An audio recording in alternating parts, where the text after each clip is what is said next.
Орамалдағы қызға қалай сырға салады дейді. Ортаға адам салыңыздар.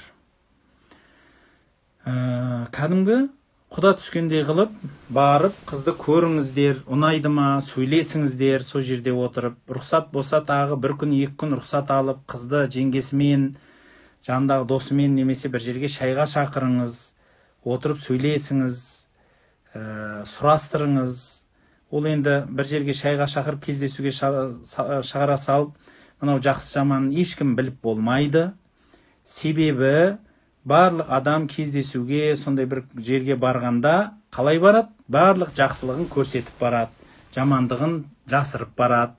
Сондықтан ол кездесуге біреумен кездесе салып, оның жақсы жаман екен біліп қойын демейсіз. Сондықтан ата-анаңызды араластырасыз, үлкендерді араластырып, олар сынап, ата-анасын сұрастырып, жақсы жердің адамдар екен, мынау адамның бір сөйлескенде жақсы екен деп сөйлесіп көріп, қызыңызды сынап береді. Сондықтан сіз өмір көрмегесін, ортаға үлкендерді араластырыңыз.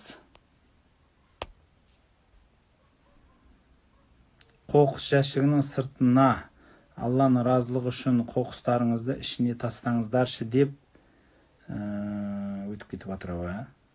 Жабыстырып қойыпты, Алланың атын жазып, сол дұрыс па? Әлбетте дұрыс емес. Өтініш деген сөзбен ақ жазу керек. Лажы барынша сол жазудың бір бояуменен өшіріп, орнын бір жақсы сөз, өтініш деген сөз ба, сондай жазып қойғандарыңыз абзалырақ.